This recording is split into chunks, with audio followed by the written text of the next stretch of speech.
Welcome back. You are watching Public Forum. In this edition of Public Forum, we are talking about Shinzo Abe's emphatic win in upper house elections.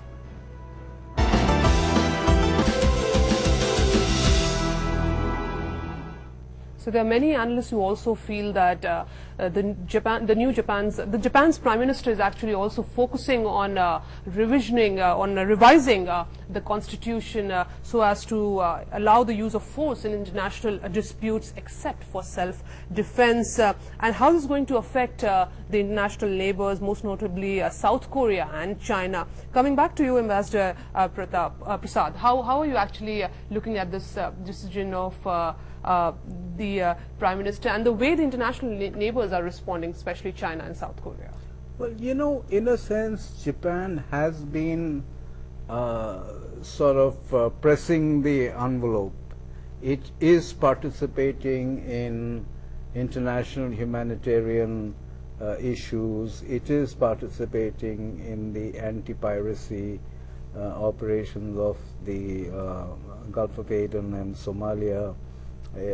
And I think that Prime Minister Abe wants some flexibility. I won't say revision of the constitution, but he certainly wants greater flexibility from the constitution for Japan to act like any responsible power in combating international issues. Do you think it is possible for him now to have two-third majority? Yes, yes, I think, and that is a big difference. But it's a question which goes beyond defense, as I can see. I mean, this enables, self-created. It has been imposed by the US, and so far the constitution, and in particular Article 9, has served Japan's interest very well. But mostly people talk about Japan's interest, or Shinzo Abe's interest to revise Article 9. But before that, we forget that there is another article which also is equally important, Article 96 of the Constitution, because Article 96 of the Constitution requires, actually mandates that any article to be amended has to go through both the houses, both the chambers of the houses of the Diet, lower house, and it has to be passed by a two-third majority. Now, at present, LDP and New Komaito coalition enjoys two-third majority in the lower house, but they have just missed that opportunity in the upper house election, which Japan had last Sunday. So, if suppose Shinzo Abe is very keen to address the constitutional revision issue, first of all, Article 96 has to be first amended, for which it will be the first major task for LDP and New Komaito to muster the required support even from the DPJ, or even your party, or Japan Restoration Party, and some other smaller parties, to make it in two-third, and then pass, and then first amend the Article 96 by making it a simple majority. Once that hurdle is passed, then the question of addressing Article 9 comes into the picture. Okay, so you're saying let me just complete, because this is very important and very significant. Even if suppose Article 9 has to be amended, once any motion which are passed by policies, these are the domestic policy actually dominates any election, and in this case it was the Japanese economy, the cost of trade liberalization related to TPP, and the possible restart of Japan's 15 nuclear reactors.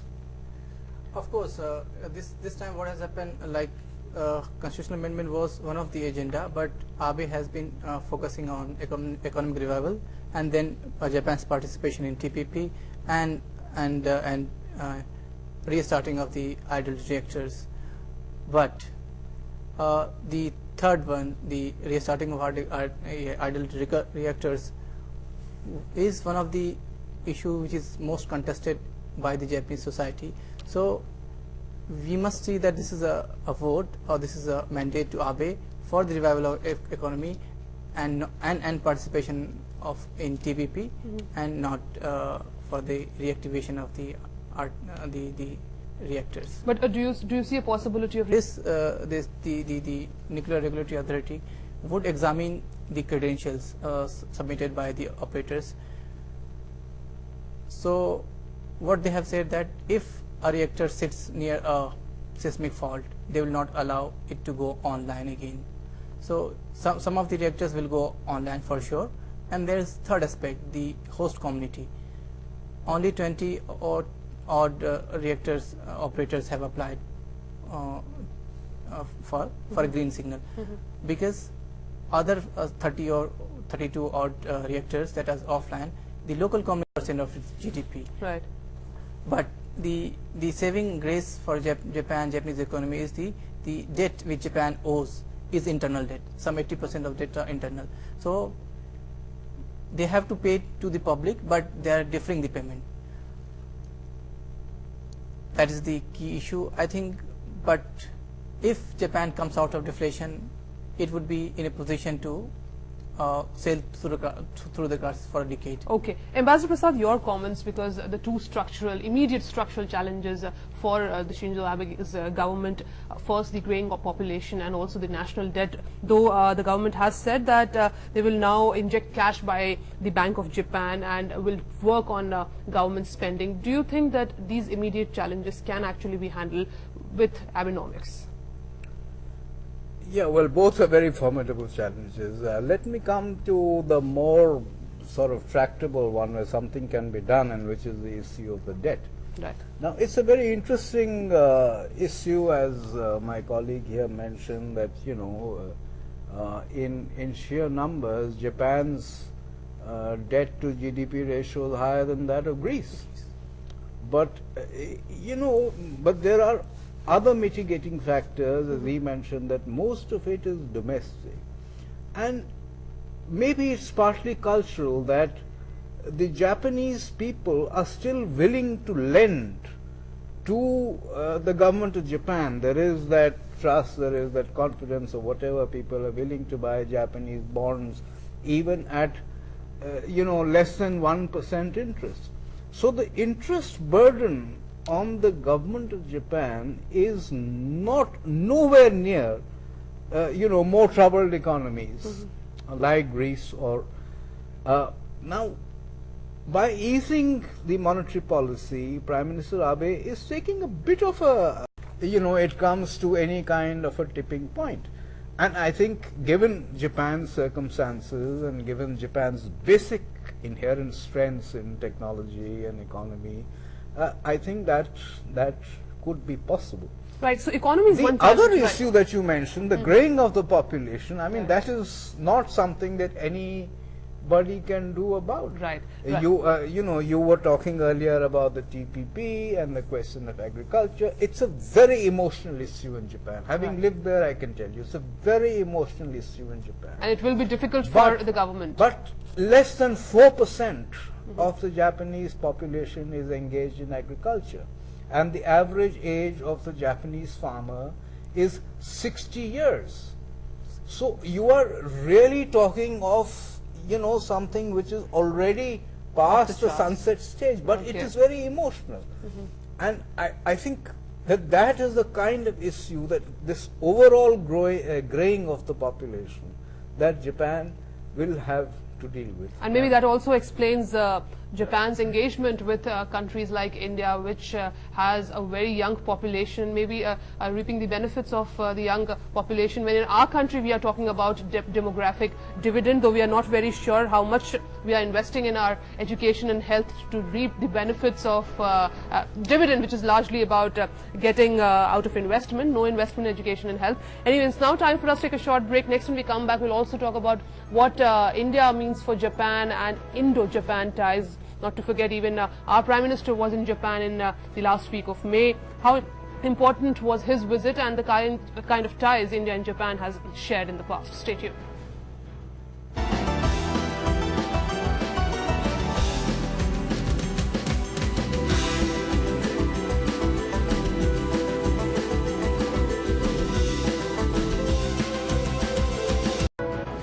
Welcome back. You're watching Public Forum. In this edition, we're talking about Shinzo Abe's upper house win and what it means for Japan and also for India.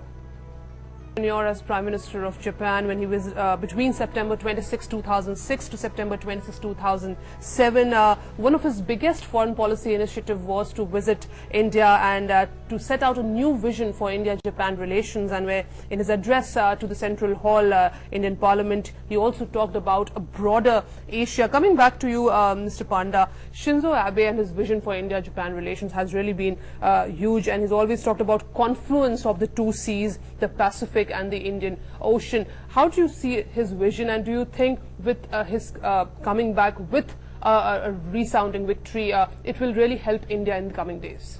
You see, India is an old friend of Japan, so that is the kind of background against which Abe's India's policy can be understood.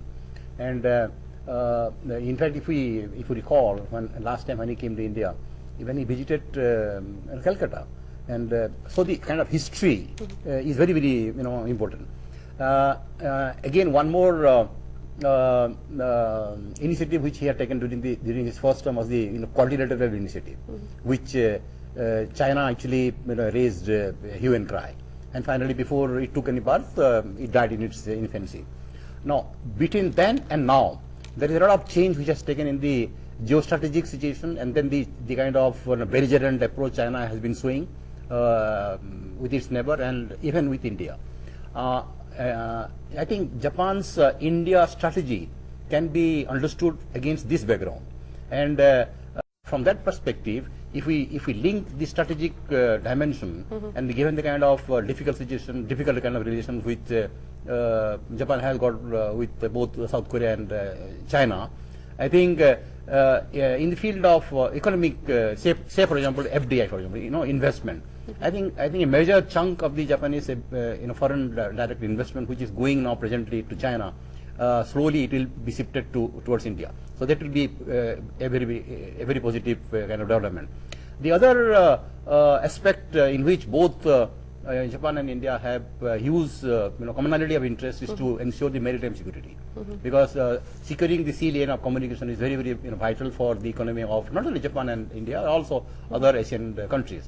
And the kind of defense cooperation that India and Japan have developed, and the kind of exchanges and the kind of understanding that we have been developing, which is a very, very healthy So trend. you're seeing a very positive development in days to come for India and Japan, especially with a positive Prime Minister like Shinzo Abe, who's been very forthcoming about the way Japan can involve India in several of its economic pursuits. But your comments, Ambassador Prasad, how far do you see Japan engaging with India, and also when the Prime Minister talks about a broader Asia and the confluence of the two seas when he addressed the Central Hall in 2007?